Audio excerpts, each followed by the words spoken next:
ರಾಜ್ಯದ ಗೌರವಾನ್ವಿತ ಮುಖ್ಯಮಂತ್ರಿಗಳು ಕಲಬುರಗಿ ಜಿಲ್ಲೆಗೆ ಬಂದಿದ್ದಾರೆ. ನಾನು ಈ ಸಂದರ್ಭದಲ್ಲಿ ಗೌರವಾನ್ವಿತ ಮುಖ್ಯಮಂತ್ರಿಗಳಿಗೆ ವಿನಂತಿ ಮಾಡ್ತೇನೆ, ಈಗಾಗಲೂ ಸಹ ಅತಿವೃಷ್ಟಿಯಿಂದ ಗುಲ್ಬರ್ಗ, ಯಾದಗಿರಿ ಈ ಭಾಗದ ಜಿಲ್ಲೆಗಳಲ್ಲಿ ಹತ್ತಿ ಬೆಳೀತಕ್ಕಂಥ ರೈತರು, ಇವತ್ತು ತೊಗರಿ ಬೆಳೀತಕ್ಕಂಥ ರೈತರು, ಕೃಷಿಕರು ಇವತ್ತು ತೊಂದರೆಯಲ್ಲಿದ್ದಾರೆ. ಮಳೆ ಹೆಚ್ಚಾಗಿರೋದ್ರಿಂದ, ಅತಿವೃಷ್ಟಿಯಿಂದ ಬೆಳೆ ಸಮೀಕ್ಷೆ ಆಗಿ ರೈತರಿಗೆ ಇವತ್ತು ಸಂಕಷ್ಟದಲ್ಲಿರ್ತಕ್ಕಂಥ ರೈತರಿಗೆ ತುರ್ತಾಗಿ ಪರಿಹಾರವನ್ನ ಕೊಡ್ತಕ್ಕಂಥ ಕೆಲಸ ರಾಜ್ಯ ಸರ್ಕಾರ ಮಾಡಬೇಕು. ಇವತ್ತಿನ ಆಗ್ರಹವನ್ನು ಕೂಡ ನಾನು ಮಾಡ್ತಾ ಇದ್ದೇನೆ. ಇನ್ನ ಜಾತಿ ಜನಗಣತಿ ಬಗ್ಗೆ ಮಾತನಾಡೋದಾದ್ರೆ ಇದೇನು ಹೊಸತೇನಲ್ಲ. ಸಿದ್ದರಾಮಯ್ಯನವರಿಗೆ ಒಡೆದಾಳುವ ನೀತಿಯನ್ನ ಅನುಸರಿಸ್ತಾ ಇರ್ತಕ್ಕಂಥ ರಾಜ್ಯದ ಮುಖ್ಯಮಂತ್ರಿ ಸಿದ್ದರಾಮಯ್ಯನವರು ಯಾವಾಗ ಅವರ ಕುರ್ಚಿಗೆ ಕಂಟಕ ಬರ್ತದೋ ಅವಾಗ ಜಾತಿ ಬಗ್ಗೆ ಮಾತನಾಡ್ತಾರೆ, ಜಾತಿ ಜನಗಣತಿ ಬಗ್ಗೆ ಮಾತಾಡ್ತಾರೆ, ಕಾಂತರಾಜ್ ವರದಿ ಬಗ್ಗೆ ಮಾತನಾಡ್ತಾರೆ.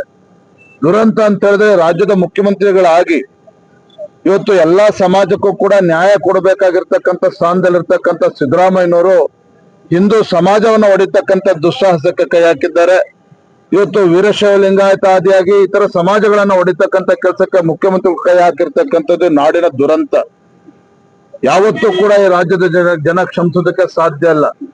ಹಿಂದೆ ವೀರಶೈವ ಲಿಂಗಾಯತ ಪ್ರತ್ಯೇಕ ಧರ್ಮ ಅಂತೇಳಿ ಬೆಂಕಿ ಹಚ್ಚುವ ಕೆಲಸ ಮಾಡಿದ್ರು.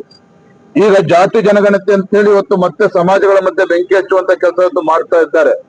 ಒಂದು ಕಡೆ ರಾಜ್ಯದಲ್ಲಿ ಅಭಿವೃದ್ಧಿ ಇಲ್ಲ, ರೈತರು ಸಂಕಷ್ಟದಲ್ಲಿದ್ದಾರೆ, ಯುವಕರಿಗೆ ಉದ್ಯೋಗ ಕೊಡೋದಕ್ಕೆ ಆಗ್ತಾ ಇಲ್ಲ.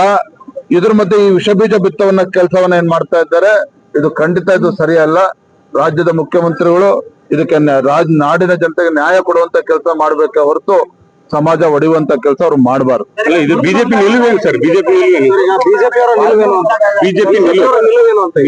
ಈಗ ಅವರಂತೂ ಮಾಡ್ತಾ ಇದಾರೆ ಅಂತ. ಬಿಜೆಪಿ ನಿಲುವು ಅಷ್ಟೇ ಅಲ್ಲ, ರಾಜ್ಯದ ಜನರ ನಿಲುವು ಸಹ.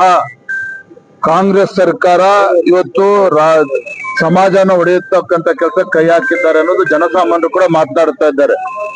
ನಮ್ಮ ನಿಲುವು ಒಂದೇನೆ, ರಾಜ್ಯದ ಜನರ ನಿಲುವು ಒಂದೇನೆ. ಮುಖ್ಯಮಂತ್ರಿ ಈ ಹಂತಕ್ಕೆ ಇಳಿದಿರ್ತಕ್ಕಂಥದ್ದು ನಾಡಿನ ದುರ್ದೈವ. ನಾನು ಇವತ್ತು ಮುಖ್ಯಮಂತ್ರಿಗಳ ಆಗ್ರಹ ಮಾಡ್ತೇನೆ, ರಾಜ್ಯ ಸರ್ಕಾರಕ್ಕೆ ಜಾತಿ ಜನಗಣತಿ ಮಾಡತಕ್ಕಂತ ಅಧಿಕಾರ ಇಲ್ಲ, ಕಾನೂನಿನಲ್ಲಿ ಅವಕಾಶ ಇಲ್ಲ. ಸಾಮಾಜಿಕ, ಆರ್ಥಿಕ, ಶೈಕ್ಷಣಿಕ ಸಮೀಕ್ಷೆನ ನೆಪದಲ್ಲಿ ಇವತ್ತು ಜಾತಿ ಜನಗಣತಿ ಮಾಡೋದಕ್ಕೆ ಹೊರಟಿರ್ತಕ್ಕಂಥದ್ದು ಖಂಡಿತ ಸರಿಯಲ್ಲ.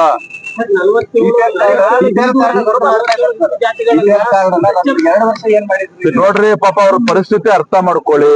ಗ್ಯಾರಂಟಿಗಳು ಕೊಡ್ತಾ ಇದ್ದೇವೆ ಅಂತ ಹೇಳಿ ರಾಜ್ಯದ ಆರ್ಥಿಕ ಪರಿಸ್ಥಿತಿ ಎಲ್ಲಿಗೆ ಹೋಗಿ ಮುಟ್ಟಿದೆ ಅಂತ ಹೇಳಿದ್ರೆ, ಇವತ್ತು BPL ಕಾರ್ಡ್ ಕಟ್ ಮಾಡೋ ಕೆಲಸನೂ ಮಾಡ್ತಾರೆ, ಕೇಂದ್ರ ಸರ್ಕಾರದ ಬಗ್ಗೆ ಬೆಟ್ ಮಾಡಿ ತೋರಿಸ್ತಾರೆ. ರೈತರಿಗೆ ಪರಿಹಾರ ಕೊಡೋದಿಲ್ಲ, ಕೇಂದ್ರ ಸರ್ಕಾರ ಬೆಟ್ ಮಾಡಿ ತೋರಿಸ್ತಾರೆ. ರಾಜ್ಯದಲ್ಲಿ ಅಭಿವೃದ್ಧಿ ಮಾಡೋದಕ್ಕೆ ಹಣ ಇಲ್ಲ, ಕೇಂದ್ರ ನರೇಂದ್ರ ಮೋದಿ ಸರ್ಕಾರದ ಬಗ್ಗೆ ಬೆಟ್ ಮಾಡಿ ತೋರಿಸ್ತಾರೆ. ನಿಮ್ಗೇನಕ್ಕಂದ್ರೆ ಜನ ಅಧಿಕಾರ ಕೊಟ್ಟಿರ್ದಾಗ ರಾಜ್ಯದಲ್ಲಿ ಎಲ್ಲವೂ ಕೂಡ ಕೇಂದ್ರ ಸರ್ಕಾರದ ಬಗ್ಗೆ ದೂರೋದೇ ಆದಿದ್ರೆ, ನೀವು ರಾಜ್ಯದಲ್ಲಿ ಕಾಂಗ್ರೆಸ್ ಸರ್ಕಾರ ಬಂದು ಏನ್ ಮಾಡ್ತಾ ಇದ್ದೀರಿ? ಕಳೆದ 2.5 ವರ್ಷದಲ್ಲಿ ಯಾವ್ದಾರ ಹೊಸ ಅಭಿವೃದ್ಧಿ ಯೋಜನೆಯನ್ನ ಘೋಷಣೆ ಮಾಡೋಕ್ ಸಾಧ್ಯ ಆಗಿದೆಯಾ? ಇವತ್ತು ಕಲ್ಯಾಣ ಕರ್ನಾಟಕದ ಬಗ್ಗೆ ಇವತ್ತು 12,000 ಕೋಟಿ ಅಂತ ಭಾಷಣ ಹೊಡೆದು ಹೋಗ್ತಿರಲ್ಲ, ಅನುಷ್ಠಾನ ಎಲ್ಲ ಆಗ್ತಾ ಇದೆ. ಇವತ್ತು ಕಲ್ಯಾಣ ಕರ್ನಾಟಕದ ಬಗ್ಗೆ ಇವತ್ತೆಲ್ಲ ಇಷ್ಟೆಲ್ಲ ಮಾತನಾಡ್ತಾರಲ್ಲ, ಇವತ್ತು ಕೂಡ ಶೈಕ್ಷಣಿಕವಾಗಿ ಅತ್ಯಂತ ಹಿಂದುಳಿದಿರ್ತಕ್ಕಂಥ ಜಿಲ್ಲೆಗಳು. ಇವತ್ತು SSLC PUC ರಿಸಲ್ಟ್ಸ್ ಹೋದ್ರೆ ಕೊನೆಯ ಸ್ಥಾನ ಇವತ್ತು ಗುಲ್ಬರ್ಗ ಜಿಲ್ಲೆಗೆ. ಇದಕ್ಕೆ ಉಸ್ತುವಾರಿ ಸಚಿವರು ಕೂಡ ಉತ್ತರ ಕೊಡಬೇಕಾಗುತ್ತೆ, ಶಿಕ್ಷಣ ಸಚಿವರು ಕೂಡ ಉತ್ತರ ಕೊಡಬೇಕಾಗ್ತದೆ, ಇವತ್ತು ಖರ್ಗೆ ಕುಟುಂಬದವರು ಕೂಡ ಉತ್ತರ ಕೊಡಬೇಕಾಗುತ್ತೆ. ಧನ್ಯವಾದ. Thank you. ಮುಖ್ಯಮಂತ್ರಿಗಳಿದ್ದಾಗ NDRF ನಾರ್ಮ್ಸ್ ಇವತ್ತು ಬಡವರು ಮನೆ ಕಳ್ಕೊಂಡಿದ್ರೆ 1 ಲಕ್ಷ ಇದ್ದಾಗ ಯಡಿಯೂರಪ್ಪನವರು ಅದಕ್ಕೆ ದುಪ್ಪಟ್ಟು ಹಣವನ್ನ ಕೊಡುವಂತ ಕೆಲಸ ಮಾಡಿದ್ರು, ಬಡವರಿಗೆ ಮನೆ ಕಟ್ಟಿಕೊಡುವಂತ ಕೆಲಸ ಮಾಡಿದ್ರು. ಅದೇ ರೀತಿ ಇವತ್ತು ರೈತರು ಇವತ್ತೇನು ಬೆಳೆ ನಾಶ ಆದಾಗ ಅದಕ್ಕೂ ಕೂಡ ಇವತ್ತು NDRF ನಾರ್ಮ್ಸ್ ಏನಿದೆ, ರಾಜ್ಯ ಸರ್ಕಾರ ಯಡಿಯೂರಪ್ಪ ಮುಖ್ಯಮಂತ್ರಿ ಇದ್ದಾಗ, ಬಿಜೆಪಿ ಸರ್ಕಾರ ಇದ್ದಾಗ ರಾಜ್ಯ ಸರ್ಕಾರವು ಕೂಡ ಅದಕ್ಕೆ ದುಪ್ಪಟ್ಟು ಪರಿಹಾರವನ್ನು ಕೊಡುವಂತ ಕೆಲಸ ಮಾಡಿದ್ರು. ಈಗಲಾದ್ರೂ ಕೂಡ ಎಚ್ಚೆತ್ತುಕೊಂಡು ಸಿದ್ದರಾಮಯ್ಯನವರು ಸಂಕಷ್ಟದಲ್ಲಿರ್ತಕ್ಕಂಥ ರೈತರು ಬೆಳೆದಂತ ಬೆಳೆ ಇವತ್ತು ಕೈಗೆ ಸಿಕ್ಕಿಲ್ಲ, ಕೈಗೆ ಬಂದು ತುತ್ತು ಬಾಯಿಗೆ ಬಂದಿಲ್ಲ, ರೈತರು ಬೀದಿಗಿಳಿದಿದ್ದಾರೆ. ಇವತ್ತು ಇಂತಹ ಕ್ಲಿಷ್ಟಕರ ಸಂದರ್ಭದಲ್ಲಿ ರೈತನ ಒಂದು ಸಂಕಷ್ಟಕ್ಕೆ ಸ್ಪಂದನೆ ಮಾಡಬೇಕಾಗಿರ್ತಕ್ಕಂಥದ್ದು ರಾಜ್ಯ ಸರ್ಕಾರದ ಕರ್ತವ್ಯ. ಆ ಕೆಲಸವನ್ನ ರಾಜ್ಯದ ಮುಖ್ಯ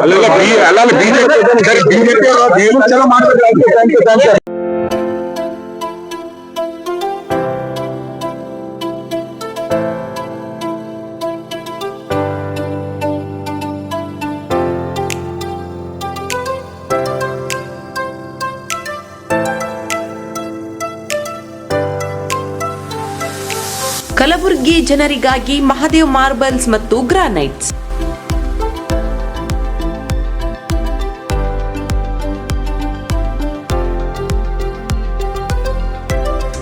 ಉತ್ತಮ ಗುಣಮಟ್ಟದಿಂದ ಕೂಡಿರುವ ಮಾರ್ಬಲ್ಸ್ ಮತ್ತು ಟೈಲ್ಸ್.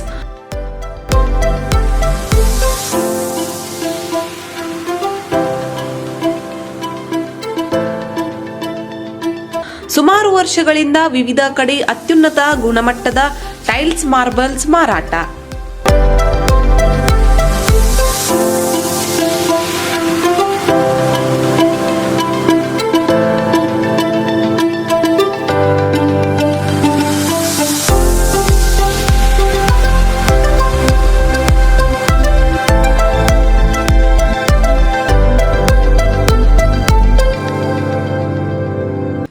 ಸೋಮನಿ ರಾಕ್ ಸಿರಾಮಿಕ್ಸ್ ಒಯಾಸಿಸ್ ಕಂಪನಿಗಳ ಟೈಲ್ಸ್ ಮಾರಾಟ. ಇಲ್ಲಿ ಹೊಸ ಮನೆಗಳ ಕಟ್ಟಡಕ್ಕೆ ಬೇಕಾಗಿರುವ ಎಲ್ಲಾ ರೀತಿಯ ಮಾರ್ಬಲ್ಸ್ ಮತ್ತು ಗ್ರಾನೈಟ್ಸ್ ಗಳು ಸಿಗುತ್ತವೆ, ಅದು ಗ್ರಾಹಕರಿಗೆ ಕೈಗೆಟಕುವ ಬೆಲೆಯಲ್ಲಿ.